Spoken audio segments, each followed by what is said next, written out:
बड़ी खबर आपको बता दें, ज्ञानवापी मामले में बहुत बड़ी खबर आ रही है। कोर्ट ने तहखाने में पूजा की इजाजत दे दी है। व्यास तहखाने में पूजा का अधिकार हिंदू पक्ष को मिला है। तो वाराणसी जिला कोर्ट ने यह आदेश जारी किया है। 7 दिनों में प्रशासन को व्यवस्था करने का भी आदेश दिया गया है। तो ज्ञानवापी मामले में हिंदू पक्ष की यह बड़ी जीत है। अभी की सबसे बड़ी खबर आपको बता दें, कोर्ट ने तहखाने में बाकायदा पूजा करने की इजाजत दे दी है और इसके लिए प्रशासन को कहा गया है कि आप पूरी व्यवस्था करें। वाराणसी जिला कोर्ट का बहुत बड़ा फैसला। 7 दिन के अंदर जिला प्रशासन को दिया है। अब जैसे जिला प्रशासन वहाँ पे अरेंजमेंट करेगा, वहाँ तुरंत पूजा पाठ शुरू हो जाएगा। जो भी काशी विश्वनाथ मंदिर जाएगा वो तहखाने पूजा करने जरूर जाएगा। बिल्कुल बिल्कुल जाएगा। ये काशी विश्वनाथ ट्रस्ट को भगवान की कैसे पूजा पाठ हो, इसके लिए कोई आदेश की जरूरत नहीं होती है, उनको पता हो। कौन से भगवान की पूजा पाठ हो, क्या विधि हो? देखिए वहाँ पे वही मैं बता रहा हूँ, उसकी निटी-गिटीज में वो काशी विश्वनाथ ट्रस्ट डिसाइड करेगा। हमारा जो लीगल काम था वो लीगल काम हमने पूरा किया है। अब काशी विश्वनाथ ट्रस्ट के ऊपर है कि उसकी पूजा पाठ स्टार्ट हो। तो विष्णु शंकर जैन को आपने सुना, हिंदू पक्ष के वकील हैं। जाहिर तौर पर हिंदू पक्ष के लिए एक बहुत बड़ी जीत है ये। सीधे मैं आपको लिए चलता हूं, मेरे सहयोगी वीरेश इस वक्त जुड़ गया मेरे साथ। वीरेश, सबसे पहले तो विस्तार से बताइए, कोर्ट के आदेश में किन बातों का उल्लेख है? देखिए, 17 जनवरी को व्यास जी के तहखाने को जिला प्रशासन ने अपने अधीन कर लिया था, अपने कस्टडी में कर लिया था। 1993 तक व्यास जी के तहखाने में पूजा पाठ व्यास जी का परिवार करता था, लेकिन तत्कालीन सरकार के आदेश के बाद ये पूजा पाठ रोक दिया गया। जिला प्रशासन ने इस पूजा पाठ पर रोक लगा दी। कोर्ट ने आज फैसला दिया है कि शैव पद्धति से पूजा पाठ की जाएगी। 1 हफ्ते के अंदर जिला प्रशासन इसकी व्यवस्था करेगी और काशी विश्वनाथ ट्रस्ट जो है वो पूजा पाठ कराएगा। यानी हिंदू पक्ष जिस बात को लेकर लगातार उत्साहित है और एएसआई सर्वे की जो रिपोर्ट सार्वजनिक हुई है उसमें सनातन धर्म से संबंधित जो चिन्ह मिले हैं वो चीजें आगे बढ़ रही हैं। ज्ञानवापी मामले में हिंदू पक्ष लगातार इस बात का दावा करता रहा है और एएसआई सर्वे ने भी इस बात का जिक्र किया कि किसी मंदिर को तोड़कर मस्जिद बनाई गई थी, यानी एक पुराने ढांचे पर एक नया ढांचा खड़ा किया गया था। हिंदू पक्ष के वकील विष्णु शंकर जैन का यह दावा है कि जिस तरफ हमने दावा किया था, हमने दलील दी थी, उसी की तरफ ये अग्रसर है और व्यास जी के तहखाने का पूजा पाठ इसी के मद्देनजर देखा जाना चाहिए। तो ज्ञानवापी मामले में दरअसल ये बहुत बड़ा फैसला, अहम फैसला, इस पूरे मामले में टर्निंग पॉइंट ये साबित हो सकता है। फैसला किस पर, आप जरा समझिए, पूरी जानकारी आपके सामने है। पूजा के अधिकार पर यह फैसला किसके हक में? हिंदू पक्ष के हक में। इसीलिए हिंदू पक्ष आप देख रहे हैं किस तरीके से उत्साहित है। पूजा का अधिकार कहां मिला है? व्यास जी के तहखाने में अब पूजा का अधिकार मिल गया है और वाराणसी जिला जज ने यह फैसला सुनाया और हिंदू पक्ष इसे एक बहुत बड़ी जीत के तौर पर देख रहा है कि अब पूजा करने का अधिकार मिल गया है। व्यास के तहखाने के बारे में आपको बता दें, जिसके बारे में अभी वीरेश भी आपको जानकारी दे रहे थे, ज्ञानवापी के अंदर है यह तहखाना जहां पर पूजा करने की इजाजत अब दी गई अदालत की तरफ से। नंदी भगवान के ठीक सामने की ओर यह तहखाना है, बिल्कुल सम्मुख है। ज्ञानवापी के ग्राउंड फ्लोर पर यह मौजूद है, जो वहां पर ग्राउंड फ्लोर है और 1993 तक यहां पूजा होती थी।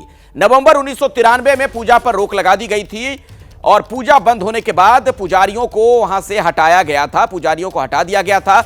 अब एक बार फिर से पूजा का अधिकार मिल गया है। वीरेश, ऐसा लगता है कि इस पूरे प्रकरण में अगर आप देखें तो आज का दिन टर्निंग पॉइंट साबित हो सकता है, बहुत बड़ी जीत हिंदू पक्ष के लिए। देखिए, आज का जो फैसला है और एएसआई की जो रिपोर्ट सार्वजनिक हुई थी उसमें बहुत तादाद में है, बड़ी समानता है। हिंदू पक्ष, मुझे याद है कि जब सर्वे हो रहा था उस वक्त भी मैं ज्ञानवापी पर मौजूद था और जिस तरीके के दावे किए जा रहे थे उस पर प्रशासन ने रोक लगाई थी कि नहीं, आप लोगों को बाहर निकलकर नहीं बोलना है। लेकिन रिपोर्ट जब सार्वजनिक हुई तो सनातन धर्म से संबंधित बहुत सारे ऐसे चिन्ह मिले जो इस बात को साबित कर रहे थे कि वहाँ एक पुराने ढांचे को तोड़कर नया ढांचा बनाया गया, यानी मंदिर को तोड़कर मस्जिद बनाया गया। ये दावा पुख्ता हुआ और आज का जो फैसला है वो उसी के मद्देनजर देखा जाना चाहिए, क्योंकि व्यास जी के तहखाने में हिंदू देवी देवताओं की मूर्तियां हैं। 1993 तक वहां पूजा पाठ किया जाता रहा और इसी की मांग लगातार व्यास जी का परिवार करता रहा कि, और जो हिंदू धर्मावलंबी थे, जो हिंदू पक्षकार थे, वो इसी बात का दावा कर रहे थे कि तहखाने को खोला जाए और पूजा पाठ की इजाजत दी जाए। और ऐसे में जो आज का जिला जज का फैसला है वो हिंदू पक्ष के मुताबिक देखा जाए तो मील का पत्थर साबित साबित होगा और ज्ञानवापी के मद्देनजर भी यह मील का पत्थर साबित होने जा रहा है। और हिंदू पक्ष के वकील विष्णु शंकर जैन से मेरी जब टेलीफोनिक वार्ता हो रही थी, उन्होंने कहा कि मैं बहुत उत्साहित हूं, पूरा पक्ष उत्साहित है और हमारी जो मांग थी बहुत ही जेन्युइन है और वो साक्ष्यों पर आधारित है, तथ्यों पर आधारित है, फैक्ट्स पर आधारित है। इसीलिए जो मुस्लिम पक्ष है वो इन फैक्ट्स से भाग रहा है, वो तमाम तरीके के दलीलों तो वही सवाल है वीरेश, अब सवाल वही है जो दूसरा पक्ष इस मामले में है, अब वो क्या कह रहा है? कोर्ट के इस आदेश के बाद किसी तरह की कोई प्रतिक्रिया वहां से मिल पाई है? कुछ आपको और पता चल पाया हो? देखिए, उनका यह कहना है कि हम इस पूरे जो कोर्ट के फैसला है उसका अध्ययन करेंगे, इस पूरे मामले में हम उच्च न्यायालय या सुप्रीम कोर्ट में जाएंगे, लेकिन हम पहले इस फैसले का अध्ययन कर लें और अध्ययन करने के बाद ही हम जो अंजुमन इंतजामिया कमेटी के लोग हैं इस पर फर्दर फैसला करेंगे कि आखिर इसके लिए हमें हायर लेवल पर जाना है या नहीं जाना है। पहले तो हम इसका अध्ययन करेंगे। वीरेश, मैं दोबारा आपके पास लौटूंगा, जुड़े रहिए हमारे साथ। तो अभी की बहुत बड़ी खबर, पूजा का अधिकार हिंदू पक्ष को मिला है। यह फैसला हिंदू पक्ष के में हिंदू जो वहां पर पक्षकार थे, बिल्कुल उन्हीं की तरफ यह फैसला गया है। जाहिर तौर पर यह बहुत बड़ी जीत है ज्ञानवापी मामले में। अभी की बहुत बड़ी खबर आपको बता दें, कोर्ट ने तहखाने में पूजा की इजाजत दे दी है और बाकायदा बोला गया है प्रशासन को कि इसके लिए व्यवस्था की जाए। मेरे साथ विष्णु शंकर जैन खुद इस वक्त जुड़ गए हैं, हिंदू पक्ष के वकील हैं। विष्णु जी, स्वागत आपका एबीपी न्यूज में। और सबसे पहले तो जरा विस्तार से बता दीजिए कि अदालत के आदेश में क्या कुछ कहा गया है? देखिए, माननीय डिस्ट्रिक्ट कोर्ट वाराणसी ने आज ये आदेश पारित किया है कि वहां पे पूजा पाठ स्टार्ट किया जाए, काशी विश्वनाथ ट्रस्ट से पूजा पाठ स्टार्ट करें और साथ ही साथ डिस्ट्रिक्ट मजिस्ट्रेट वाराणसी को ये निर्देश दिया है कि जो आयरन फेंसिंग वहां पे लगी हुई है उसमें अप्रोप्रिएट चेंजेस करके वहां से भक्तों को और काशी विश्वनाथ ट्रस्ट बोर्ड को रास्ता दिया जाए पूजा पाठ। जी, सप्ताह भर का जो वक्त दिया गया है, क्या कहा गया प्रशासन को इसके बारे में? 1 सप्ताह के अंदर कोर्ट ने कहा इस ऑर्डर की कंप्लायंस के लिए। मतलब पूजा फिर से वहां शुरू हो जाएगी, 1 हफ्ते के अंदर प्रशासन व्यवस्था करे? जी बिल्कुल, 1 हफ्ते के अंदर पूजा पाठ शुरू हो जाएगी और मुझे उम्मीद है कि हमारी जो स्टेट गवर्नमेंट है वो कोर्ट के ऑर्डर की कंप्लायंस करेगी जल्दी से जल्दी। विष्णु शंकर जैन जी, ये बताइए आज का दिन कितना महत्वपूर्ण इस पूरे मामले में आप मानते हैं? लंबे वक्त से आप इस मुकदमे की पैरवी भी कर रहे हैं, इससे जुड़े हुए हैं आप भी। ये आदेश वही आदेश है जो जस्टिस के.एम. पांडे ने 1 फरवरी 1986 को किया था जब राम मंदिर के ताले खुले थे। आज ये आदेश जो ऑनरेबल डिस्ट्रिक्ट कोर्ट वाराणसी ने किया है ये उसी फुटिंग पे स्टैंड करता है और ये इस केस का एक टर्निंग पॉइंट, केस का टर्निंग पॉइंट। और इसके पहले साक्ष्यों वाली बात सामने आ गई थी जिसमें कहा गया था कि कई ऐसे निशान मिले हैं, और अब आज का फैसला ये किस दिशा में बढ़ता हुआ आपको दिख रहा है ज्ञानवापी वाला मामला? विष्णु जी, ये जीत की दिशा में हम लोग बढ़ रहे हैं और ये सारे काम जो बाबा वहाँ पे विराजमान है, माँ श्रृंगार गौरी वहाँ पे जो विराजमान है, ये उनकी शक्ति करवा रही है। और जो हम लोगों के साथ अन्याय किया था एक राज्य सरकार ने नवंबर 1993 में, आज कोर्ट ने उसको अपनी कलम के माध्यम से रेक्टिफाई करने का काम किया। अच्छा ये बताइए, तो क्या ये माना जाए, चूंकि कोर्ट का आदेश है और प्रशासन को इसके बारे में कहा गया है कि अब सप्ताह भर में व्यवस्था करें, हफ्ते भर के अंदर या हफ्ते भर के बाद वहां पर पूजा पाठ वाली पूरी प्रक्रिया वैसे ही शुरू हो जाएगी 1993 से पहले वाली जो स्थिति थी? जी बिल्कुल, 1 हफ्ते के अंदर पूजा पाठ स्टार्ट करने का निर्देश। धन्यवाद आपका। हमारे साथ विष्णु शंकर जैन जुड़े हुए थे, हिंदू पक्ष के वकील। उन्हें आपने सुना, 1 सप्ताह का वक्त प्रशासन को दिया गया है कि पूरी व्यवस्था की जाए, वहां पर एक बार फिर से पूजा उसी तरीके से शुरू होगी। वाराणसी जिला कोर्ट ने अपना यह बड़ा फैसला दिया है, 7 दिन में पूजा की व्यवस्था करने का आदेश। झारखंड से इस वक्त एक बड़ी खबर आ रही है, ईडी के अधिकारियों के खिलाफ एफआईआर। हेमंत सोरेन ने एफआईआर दर्ज करवा दी है। SC/ST एक्ट के तहत यह मामला दर्ज करवाया गया है। तो ईडी के जो अधिकारी पूछताछ में शामिल हैं उन्हीं के खिलाफ एफआईआर दर्ज करवा दी गई है और SC/ST एक्ट जो है वो धारा लगाई गई है, उसी के तहत यह मामला दर्ज करवाया गया है। तो अभी की बड़ी खबर आपको बता दें, हेमंत सोरेन से ईडी की पूछताछ चल रही है और इस तरह की आशंका जाहिर की गई है कि आज उनकी गिरफ्तारी भी हो सकती है। आइए सीधे मैं आपको लिए चलता हूं रांची से। दीपक रावत हमारे सहयोगी इस वक्त हमारे साथ जुड़ गए हैं। दीपक, ये जो SC/ST एक्ट में मामला दर्ज करवा दिया गया, क्या मसला है? कोई किसी तरह से कोई प्रताड़ना वगैरह का आरोप लगाया गया अधिकारियों पर? जी देखिए, जब ईडी यहाँ पूछताछ के लिए आई उसके पहले ही ये बताया जा रहा है कि हेमंत सोरेन ने रांची में ही SC/ST सेल में जाकर ये शिकायत दर्ज की है, खुद से शिकायत दर्ज की है, जिसमें उन्होंने ये कहा है कि जब वो दिल्ली गए थे उस दौरान ईडी के अधिकारियों ने उनको प्रताड़ित किया है। एक तरीके से उनमें घर में जांच की, रेड की, हालांकि वो उस दौरान नहीं थे, लेकिन उन्होंने कहा कि क्योंकि वो दलित आदिवासी समाज से आते हैं और उनके साथ इस तरह की प्रताड़ना की गई है, SC/ST एक्ट का मामला बनता है। और ऐसे में इसी को लेकर उन्होंने FIR दर्ज करी है ईडी के तमाम बड़े अधिकारियों के खिलाफ, जिन्होंने उनके घर पर ईडी की टीम भेजी थी। हालांकि अभी की अगर तस्वीर मैं आपको बता दूं तो ये उनका आवास है, जहां पर इस वक्त करीबन 1 बजे के आसपास, 1:15 के आसपास जो ईडी की टीम पहुंची थी, उसके बाद से तमाम जो पूछताछ जो है उसे चल रही है और करीबन 3 घंटे का वक्त हो चुका है, लेकिन उसी तरीके से सुरक्षा व्यवस्था बाहर मौजूद है। यहाँ पर हालांकि जो उनके समर्थक हैं, कार्यकर्ता है, वो नहीं पहुंच पाए, धारा 144 है, लेकिन यहाँ से करीबन 1 किलोमीटर की दूरी पर एक बड़ा मैदान है, वहाँ पर तमाम लोग इकट्ठा है, जमा है और ये कहा जा रहा है कि अगर गिरफ्तारी होती है तो तमाम लोग इस तरफ कूच कर सकते हैं। यही वजह है कि पूरी तैनाती आप देख रहे हैं, अर्धसैनिक बलों की तैनाती यहाँ पर है,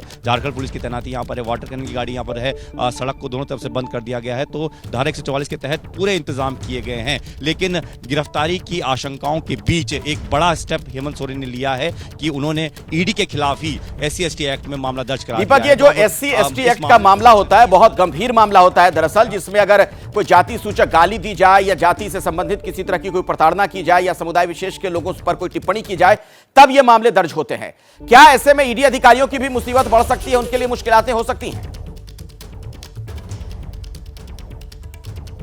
जी बिल्कुल, जाहिर तौर पर, क्योंकि जिस तरीके से उन्होंने अपने FIR में जिक्र किया है, उन्होंने ये कहा है कि जब वो दिल्ली गए थे, अपने किसी पर्सनल काम के लिए गए थे, लीगल ओपिनियन लेने के लिए गए थे, और जब उन्होंने ये पहले से ही कह दिया था कि 31 तारीख आप मेरे घर पर आ सकते हैं या रांची में CM आवास आ सकते हैं, यहाँ मुझसे पूछताछ कर सकते हैं, तो आप क्यों 2 दिन पहले ही, जब मैं दिल्ली में हूँ तो उस दौरान मेरे घर पर आते हैं, इस तरह की रेड करते हैं, चीज़ों को जब्त करते हैं, और जब मैं नहीं हूँ उसके बावजूद भी चीज़ों को वहाँ पर टटोला जाता है। और उन्होंने सीधे तौर पर यह कहा कि दलित आदिवासी समाज से आने के बावजूद इस तरह की हरकतें उनके साथ की जा रही हैं, बार बार उनको प्रताड़ित किया जा रहा है। और दिल्ली में जो हुआ, जिस तरीके से चीजें हुई, ये सभी को जग जाहिर है कि वो गए तो प्लेन से थे, लेकिन आना पड़ा उनको बाय रोड। तो ये तमाम चीजों का जिक्र उन्होंने जरूर उसमें किया है और कहा है कि इस तरीके से प्रताड़ित नहीं किया जा सकता, इसलिए SC/ST एक्ट का मामला बनता है और यही वजह उन्होंने FIR दर्ज करा दी है। हालांकि अभी जो FIR दर्ज की गई है उसको खंगाला जाएगा और समझा जाएगा कि उसमें क्या कार्रवाई बनती है, लेकिन फिलहाल एक बड़ा स्टेप जो है हेमंत सोरेन की तरफ से लिया गया। चलिए ठीक है, स्क्रीन पर अब मुझे अभिषेक उपाध्याय भी नजर आ रहे हैं, हमारे वरिष्ठ सहयोगी वहीं पर मौजूद हैं, उनके पास भी मैं आपको लिए चलूंगा। रांची के मुरादाबादी मैदान में जुटे हैं JMM के समर्थक, हेमंत सोरेन पर कार्रवाई का वो विरोध कर रहे हैं। झारखंड के अलग अलग हिस्सों से झारखंड मुक्ति मोर्चा के जो कार्यकर्ता हैं, जो समर्थक हैं, वो वहां पर पहुंचे हैं बड़ी संख्या में। मोराबादी इस जगह का नाम, यहां पर जो मैदान है, वहीं पर हमारे सहयोगी भी मौजूद हैं, अभिषेक उपाध्याय। अभिषेक, क्या स्थिति वहां भी आपको नजर आ रही है? देखिए अखिलेश, यहाँ पर बड़ा शक्ति प्रदर्शन में JMM का देख रहा हूँ इस समय। ये झारखंड के अलग अलग हिस्सों से आए हुए हैं और आप ये तस्वीरें देखिए, कितनी बड़ी संख्या है। ये जो झारखंड JMM के समर्थक हैं, झारखंड के अलग हिस्सों से, और पूरा जो मैदान है, ये मैदान भर गया है। ये देखिए, सब JMM के समर्थक हैं और ये समर्थक यहाँ पर आए हुए हैं अपना आक्रोश व्यक्त करने के लिए। और दूसरा ये भी है कि अगर कार्रवाई होती है तो उसके बाद अब ये जो आप तस्वीर देख रहे हैं, ये समर्थक सड़कों पर हो सकते हैं। ये अपने आप में ये तस्वीर ये बता रही है कि JMM की ओर से क्या तैयारियां हैं। देखिए, लगातार अंदर की ओर जाते हुए पूरा का पूरा ये जो रेला है, ये जा रहा अंदर और सामने लिखा है जोहार। यहाँ पर यही मोराबादी मैदान है जहाँ पर ये समर्थक इकट्ठा हो रहे हैं। अलग अलग जगहों से आए हैं आप लोग? से आए हैं। झारखंड में अलग अलग जगह? हाँ, अलग अलग विरोध के लिए आए हैं जो हेमंत सोरेन के लिए आए हैं। हम डुमरी से आए हैं। जी जी। आप कहाँ से आए हैं? अमरूद खा रहे हैं?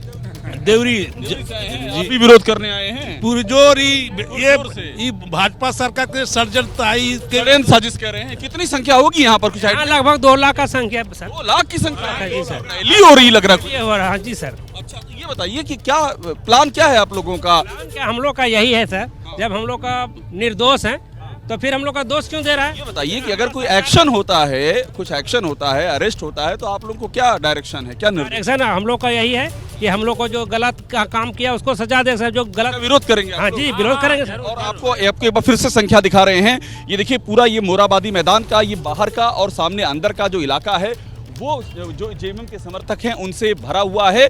और यहाँ से आगे बढ़ते हुए आपको मैं वो गेट दिखा दूं, देखिए ये एंट्री के लिए कितनी लाइनें लगी हुई हैं। ये संख्या ये बता रही है, ये ध्यान देने वाली है अखिलेश की तैयारियां, जो विरोध है उसका लेवल क्या है, उसका स्केल क्या है, ये देखिए। और ये सामने वो मैदान है, और ये मैदान भी झारखंड के जो अलग अलग हिस्सों से आए हुए जेएमएम समर्थक हैं उनसे भरा हुआ है। झंडे और बैनर लेकर के आए भी, और यहाँ देखिए बाकायदा आदिवासी नृत्य भी चल रहा है, ये भी दिखाइएगा। तो ये एक तरह से ताकत का प्रदर्शन है जेएमएम की ओर से, और ये दिखाते हुए कि आदिवासी समाज को टारगेट किया जा रहा है। देखिए जो आदिवासी का नृत्य चल रहा है, आदिवासी वेशभूषा में आए हुए समर्थक, उनके पास जो है तलवार धनुष भी हैं, ये सब। तो ये सब चीजें बता रही हैं कि किस तरह से यहाँ पर तैयारियां हैं, और ये पुलिस के लिए भी कितना बड़ा चैलेंज होगा। अभिषेक, आप हमारे साथ जुड़े रहे हैं, मैं दोबारा लौटूंगा आपके पास। दीपक भी हमारे साथ जुड़े हुए हैं। आप देख रहे हैं झारखंड मुक्ति मोर्चा की तरफ से कैसे शक्ति प्रदर्शन की भी तैयारी है। उधर हेमंत सोरेन ने गंभीर आरोप ईडी अधिकारियों पर भी लगा दिए हैं, और SC/ST एक्ट के तहत मामला भी दर्ज हो गया है। झारखंड की सियासत से जुड़ी तमाम बड़ी खबरें आप तक हम पहुंचा रहे हैं। हेमंत सोरेन का क्या होगा, सवाल बना हुआ है। इस बीच हेमंत सोरेन ने कल्पना सोरेन का नाम आगे बढ़ाया है, यानी अपनी पत्नी का नाम मुख्यमंत्री के लिए आगे बढ़ाया है। यह बड़ी खबर सूत्रों के हवाले से मिल रही है। सहयोगियों को कल्पना का नाम बढ़ाया गया है, और कल्पना सोरेन के नाम पर सहयोगी दल राजी भी हो गए हैं, यह सूत्र हमें बता रहे हैं। तो अगर हेमंत सोरेन की गिरफ्तारी हो जाती है तो कल्पना सोरेन क्या मुख्यमंत्री बनेंगी सूबे की? इस तरह के तमाम जो कयास लगाए जा रहे हैं, इसी पर यह बड़ी खबर अभी की। और बड़ा सवाल यही कि हेमंत सोरेन अगर गिरफ्तार हो गए तो क्या होगा, क्या स्थितियां बन सकती हैं, वो तमाम विकल्प हम आपको दिखाने जा रहे हैं। सोरेन का जो संदेश है वो अपनी पत्नी के नाम है, और पहला ऑप्शन वही है कल्पना सोरेन, यानी वो सीएम हो सकती हैं। दूसरे ऑप्शन के तौर पर उनके पिता शिबू सोरेन, झारखंड मुक्ति मोर्चा की जिन्होंने नींव रखी। तीसरा ऑप्शन झारखंड में राष्ट्रपति शासन, और चौथा जो विकल्प है जेएमएम में टूट, तो बीजेपी को क्या इसका फायदा मिलेगा? क्या इस तरह के हालात, क्या इस तरह की स्थितियां भी बन सकती हैं कि बीजेपी इस टूट का फायदा उठा ले? तो झारखंड की सियासत से बड़ी खबर यह भी कि बीजेपी ने झारखंड मुक्ति मोर्चा में फूट का दावा किया है। जेएमएम के 18 एमएलए कल्पना के पक्ष में नहीं है, जेएमएम में आंतरिक कलह है, यह दावा निशिकांत दुबे ने किया। यानी झारखंड मुक्ति मोर्चा टूट भी सकता है, पार्टी टूट सकती है, चूंकि कल्पना सोरेन के नाम पर सभी सहमत नहीं है, यह कहना निशिकांत दुबे का। उनकी पत्नी बसंत सोरेन, ये सब कोई साथ परिवार उनके साथ नहीं, और 18 एमएलए जो झारखंड मुक्ति मोर्चा के हैं वो बसंत सोरेन को मुख्यमंत्री बनाना चाहते हैं, और इसीलिए उन्होंने 2 कागज़ पर साइन कराया है। और मुझे लगता है कि झारखंड मुक्ति मोर्चा की जो टूट फूट है, ये टूट फूट उनको दिखाती है कि हम भ्रष्टाचारी के साथ नहीं रहना चाहते, हम संघर्ष से जो है इस पार्टी को बनाएं, और मुझे लगता है कि झारखंड का भविष्य उज्जवल होने वाला। आइए सीधे मैं आपको रांची लिए चलता हूं। हमारे साथ अभिषेक उपाध्याय लगातार वहां से मौजूद हैं। और अभिषेक, सवाल यह भी अब खड़ा होता है, निशिकांत दुबे ने जो दावा कर दिया कि पार्टी टूट सकती है, तो फिर वैसे में क्या विकल्प हो सकता है? बीजेपी को इसका क्या फायदा मिल सकता है? देखिए, ये बीजेपी का दावा है कि ऐसा हो सकता है। जमीन पर जो स्थितियां हैं उसमें अभी फिलहाल पार्टी हेमंत सोरेन के साथ में खड़ी दिखाई दे रही है। सीता सोरेन की नाराजगी इसमें दो राय नहीं, लेकिन सीता सोरेन के साथ कितने लोग आते हैं ये देखने वाली बात होगी। तो बीजेपी तो पूरी कोशिश करेगी सियासी फायदा उठाने की, लेकिन अभी फिलहाल, और तस्वीर भी देखते रहिए साथ साथ में, देखिए यहाँ पर किस तरह से हेमंत सोरेन के समर्थन में लगातार यहाँ पर प्रदर्शन जारी है। जो महिलाएं हैं, आदिवासी महिलाएं अलग अलग क्षेत्रों से, वो भी सामने आ रही हैं। तो आप जो सवाल कह रहे थे उसका एक जवाब, ये तस्वीरें भी हैं। जेएमएम इन्हीं तस्वीरों के जरिए मैसेज दे रही है कि कहीं कोई फूट नहीं है, काडर भी हमारा एकजुट है, हमारे विधायक भी एकजुट हैं। और कल जो बैठक हुई थी उसमें जानकारी है कि 43 विधायक पहुंचे भी थे। 4 ऐसे विधायक थे जो नहीं थे, जो दिल्ली में थे, और एक झारखंड में थे पर आ नहीं पाए थे, लेकिन 43 की संख्या, और वो दावा कर रहे हैं कि हम 48 की परेड करा सकते हैं। तो फिलहाल बीजेपी की एक कवायद जरूर रहेगी कि परिवार के अंदर से विरोध सामने आए, क्योंकि सीता सोरेन विरोध करती आई हैं, लेकिन वो कितना सफल होगी ये अभी कहा नहीं जा सकता है। अभिषेक, इस पर नजर बनाकर आप रखें, जैसे ही कुछ अपडेट होगा दोबारा मैं आपके पास लौटूंगा। फिलहाल बहुत बहुत शुक्रिया इस जानकारी के लिए। राहुल गांधी और तेजस्वी यादव पर नीतीश कुमार आज खूब बरसे। नीतीश कुमार ने इंडिया नाम पसंद नहीं था ऐसा कहा, हमने इंडिया नाम बदलने को कहा। नीतीश कुमार की तरफ से जो बातें कही गई हैं, बिहार में अपराध को लेकर तेजस्वी पर उन्होंने निशाना साधा। 2005 से पहले यहां पर खौफ का वातावरण था, यह बात भी नीतीश कुमार ने कही है। नाम भी कह रहे थे कुछ दूसरा उन लोगों को, अब वो अपना कर दिया था। हम तो बोल दिए थे कि नाम ठीक नहीं है, तो अपना कर दिया, तो हम कहे ठीक है। अब बाद में हालत देख न लिए, हम तो कितना कोशिश कर रहे थे, एक काम करवे नहीं किया, भूल गए 5 के बाद 6 से। अब पढ़ाई कैसी होती है सबको पता है। इन लोगों का राज जब था तो क्या होता था, शाम के बाद कोई बाहर निकलता था, कोई जाता था यहाँ से आगे जाता था, क्या स्थिति थी। तो जिस तेजस्वी यादव के समर्थन से नीतीश कुमार सीएम थे, अब आप सोचिए, कह रहे हैं कि उस वक्त को याद करिए 2005 से पहले क्या हालात थे बिहार में जब आरजेडी की सरकार हुआ करती थी। बहरहाल, क्या विपक्ष के बुरे दिन चल रहे हैं? सवाल इसलिए खड़ा होता है क्योंकि आप समझिए जरा, आपके सामने जो तमाम पॉइंटर्स है, पहली वजह बिहार में सरकार गिर गई, दूसरी वजह हेमंत सोरेन पर जेल जाने का खतरा मंडरा रहा है, ईडी की पूछताछ लगातार चल रही है, तीसरी वजह ईडी की जांच में लालू यादव का पूरा परिवार घिरता नजर आ रहा है और अरविंद केजरीवाल जो दिल्ली के मुख्यमंत्री हैं वो भी ईडी के रडार पर हैं। तो यहां भी आप देख रहे हैं किस तरीके की मुश्किलातें हैं। और पांचवी वजह, हरियाणा के पूर्व सीएम भूपेंद्र हुड्डा से ईडी की पूछताछ यानी भ्रष्टाचार के मामले में विपक्ष के तमाम नेता घिरते नजर आ रहे हैं। मध्य प्रदेश, राजस्थान, छत्तीसगढ़ में चुनाव हार चुकी है कांग्रेस।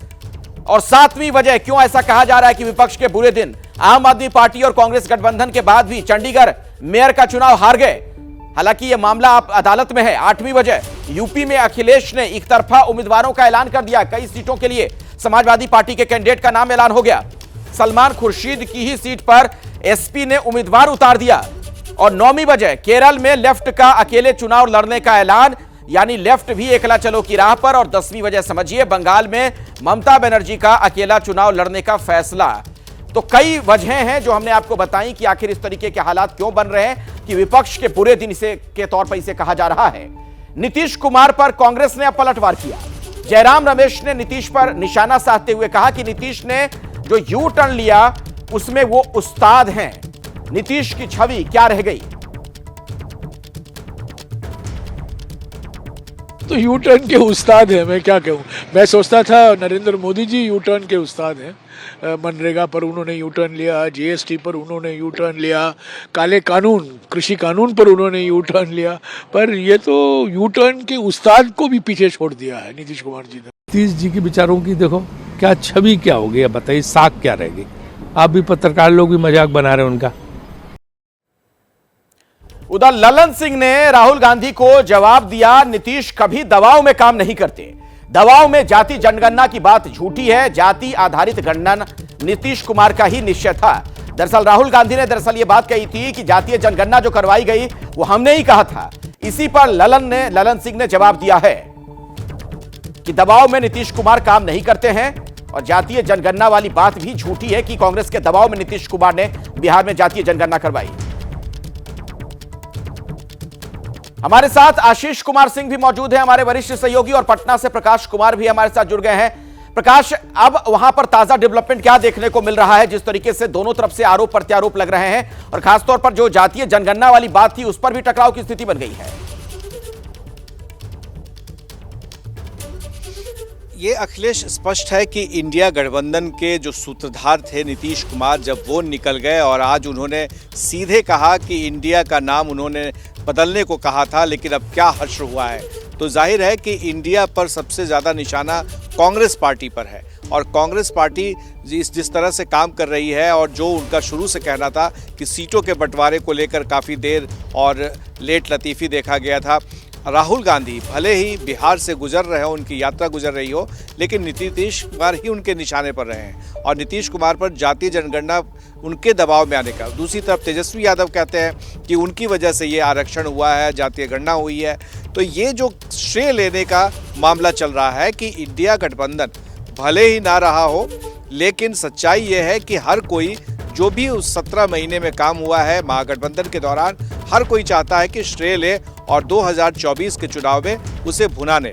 लेकिन नीतीश कुमार ये कह रहे हैं कि लगातार चाहे जिस गठबंधन के साथ उनकी सरकार रही हो, उन्हीं का सिक्का चलता रहा है, उन्हीं के मुद्दे आगे रहे हैं और वही आगे बढ़ते रहे हैं। तो अब जो है आरोप प्रत्यारोप के बीच में सबसे बड़ी बात यह है कि वोटरों को लुभाने की कवायद शुरू हो गई है। अखिलेश, बिल्कुल ऐसा ही लग रहा है कि वोटरों को लुभाने का यह प्रयास है।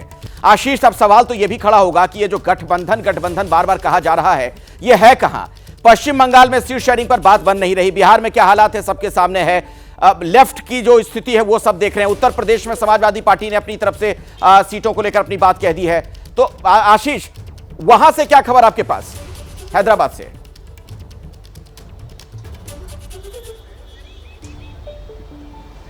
जी देखिए, हैदराबाद में अगर हम बात करें तेलंगाना के पॉलिटिक्स की बात करें तो ऑलरेडी यहाँ पर जो तेलंगाना कांग्रेस है जो सत्ता में है, यहाँ पर तेलंगाना कांग्रेस पहले भी रेजोल्यूशन पास कर अपने आला कमान को भेज चुकी है। दोबारा से आला कमान से आग्रह किया गया कि वो सोनिया गांधी को तेलंगाना से चुनाव लड़ने के लिए राज़ी करे। सोनिया गांधी से जब मुख्यमंत्री रेवंत रेड्डी की मुलाकात हुई थी और पार्टी के वरिष्ठ नेताओं की मुलाकात हुई थी, तो इन सारे लोगों ने भी सोनिया गांधी से खुलकर निवेदन किया था, अपील की थी कि वो तेलंगाना आए और तेलंगाना से चुनाव लड़े। क्यों चाहती है कांग्रेस तेलंगाना से सोनिया गांधी को चुनाव लड़ने की? इसका फ़ायदा उनको लगता है कि जहां आंध्र प्रदेश में उनके वोट शेयर में इजाफा होगा और सोनिया गांधी तेलंगाना से चुनाव लड़ती हैं, इसका सीधा असर कर्नाटक है, पड़ोसी राज्य कर्नाटक ही पड़ेगा। और दक्षिण भारत के अन्य राज्य, डीएमके तमिलनाडु में स्ट्रांग है, अलायंस पार्टनर है इंडिया अलायंस की, और वहाँ पर थोड़ा बहुत कांग्रेस को फ़ायदा मिलेगा। केरला में तो राहुल गांधी खुद से सांसद है, केरला में कांग्रेस की स्थिति मजबूत है ही है। तो इन सारी वजहों से तेलंगाना को मद्देनज़र रखते हुए, कांग्रेस कर्नाटक की राजनीति को रखते हुए और आंध्र प्रदेश की राजनीति को रखते हुए ये अपील की जा रही है तेलंगाना के राज्य इकाई की तरफ से केंद्रीय नेतृत्व को कि वो सोनिया गांधी को यहाँ से चुनाव लड़ने के लिए, लोकसभा से चुनाव लड़ने के लिए राजी करें। इसके अलावा तेलंगाना में 3 राज्यसभा की सीटें भी खाली हुई हैं, जिनमें से 2 पर कांग्रेस के उम्मीदवार निर्विरोध चुने जाने की पूरी संभावना है। ऐसे में उन्होंने अधिकृत किया है केंद्रीय नेतृत्व को कि वो 2 राज्यसभा की सीटों पर भी किसी को भी नामित कर सकते हैं। और अपील ये भी की गई है उनसे कि अगर सोनिया गांधी चाहे तो राज्यसभा भी जा सकती हैं तेलंगाना से। ये पूरा गणित क्या है दर्शकों को जरा हम विस्तार से समझाते हैं। जो आशीष भी आपको पूरी जानकारी दे रहे थे, आप उसे समझिए। तेलंगाना में राज्यसभा का जो गणित है वो आपके सामने है। राज्यसभा की 3 सीटें खाली, तेलंगाना में कुल विधायक 119, एक राज्यसभा सीट के लिए 31 विधायकों के वोट की वहां पर जरूरत होती है, वोट का जो मूल्य होता है। कांग्रेस के 64 विधायक, एक सीपीआई एमएलए गठबंधन में शामिल, ऐसे में 3 में से 2 सीटों पर जीत तय है। यह राज्यसभा का गणित है तेलंगाना का, और इस लिहाज से आप देखिए महत्वपूर्ण हो जाता है कांग्रेस के लिए। आशीष हमारे साथ लगातार जुड़े हुए। आशीष, यह पेचीदगी सुलझेगी कैसे?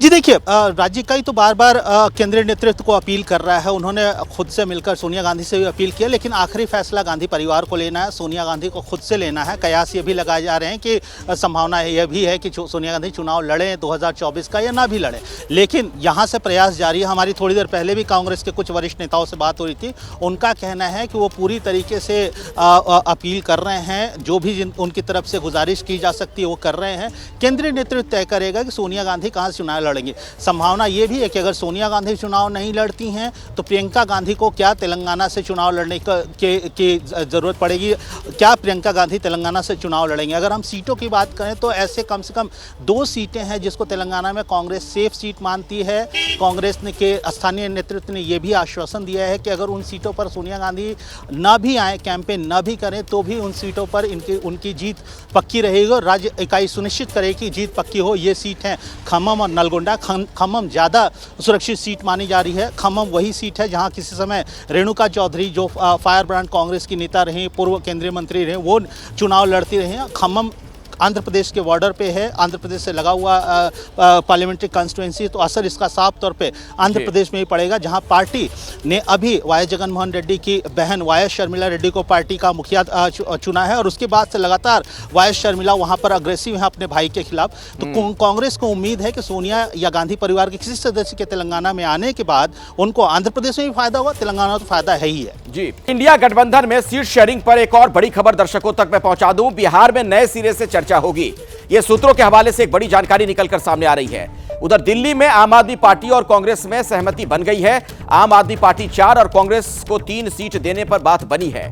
महाराष्ट्र में 38 सीटों पर बात बनी है। सूत्र यह बता रहे हैं कि महाराष्ट्र की 10 सीटों पर पेंच फंसा हुआ है, लेकिन बिहार में नए सिरे से प्रकाश क्या बात होगी?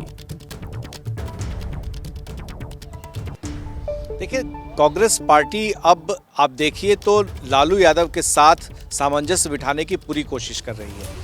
दो बातें हैं, एक तरफ नीतीश कुमार के निकल जाने से जो उनके दावेदारी की जो सीटें थी, अब उस पर बंटवारा की बात होगी।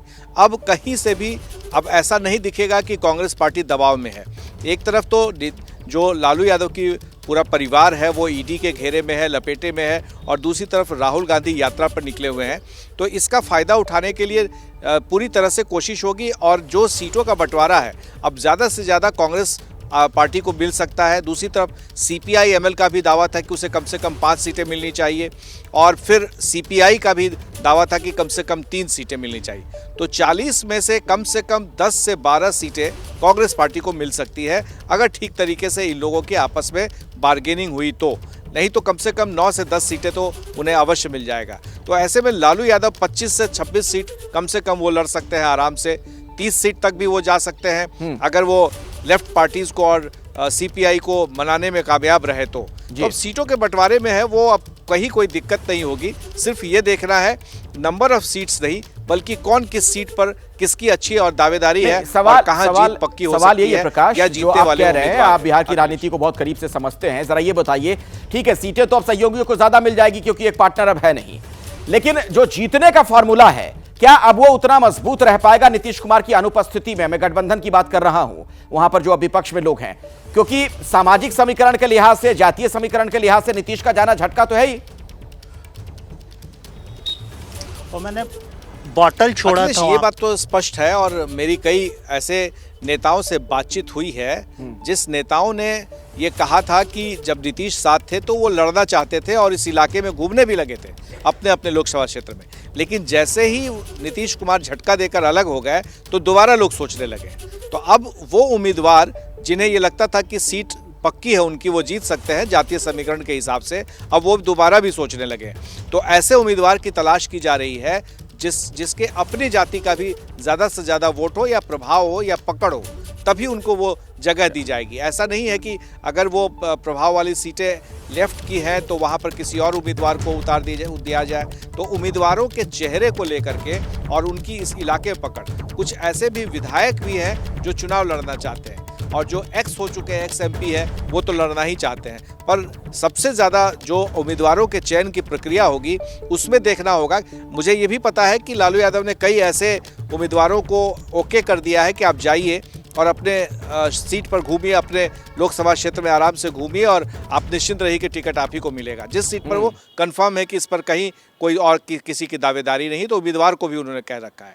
तो आने वाले दिनों में ये देखना होगा कि बीजेपी की तरफ से या जेडीयू या एलजेपी की तरफ से किसको जगह मिलती है, कौन उम्मीदवार होता है, तो उसी हिसाब से फिर गोटी सेट होगा। और इंडिया गठबंधन पर बीजेपी ने एक बड़ा हमला भी किया है। देश में 2 विचारधाराओं की लड़ाई चल रही है, यह बीजेपी ने कहा। एक विचारधारा भारत को लूटने में लगी है, इंडिया गठबंधन भारत को लूटने में लगा है, यह बड़ा आरोप भारतीय जनता पार्टी ने लगा दिया है। तो देश में 2 विचारधाराओं की लड़ाई है।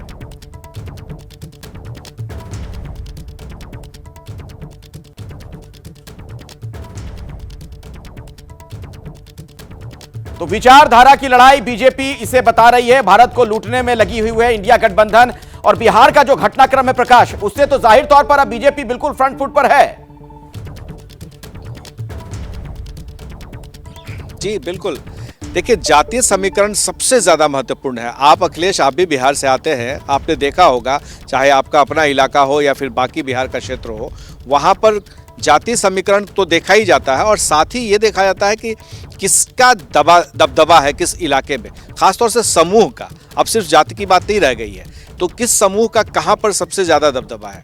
ऐसे में ये जो अभी बिहार की सियासी लड़ाई शुरू हुई है, तेजस्वी यादव एक तरफ घिरे हुए हैं, उनके स्टार प्रचारक हैं। लालू यादव ज़्यादा प्रचार नहीं कर पाएंगे, उनके परिवार के या उनकी पार्टी के जो सर्वे सर्वा है वो तेजस्वी यादव है। उन पर ईडी जो लगातार शिकंजा कसती जा रही है। कांग्रेस पार्टी से जो राहुल गांधी है अभी यात्रा पर निकले हुए हैं, तो उनका कोई उतना बड़ा प्रभाव नहीं है इस पूरे इलाके में। तो ये कॉम्बिनेशन बनाने की कोशिश जरूर हो रही है जी। लेकिन सबसे जो परेशानी का सबब है या कह ले कि चुनौती है इंडिया गठबंधन के सामने, वो ये है मुद्दों को लेकर के। कौन से ऐसे मुद्दे हैं जिसको लेकर जाए, क्योंकि नीतीश कुमार दावा कर रहे हैं कि जो भी महागठबंधन में हुआ है उनके समय में हुआ है, वो उसके मालिक हैं, क्रेडिट उनको मिलना चाहिए। तो ऐसे में कौन सा ऐसा मुद्दा है ये प्रकाश लेकर जाए? 2005 से पहले वाला बिहार नीतीश कुमार फिर से याद दिलाने लगे हैं।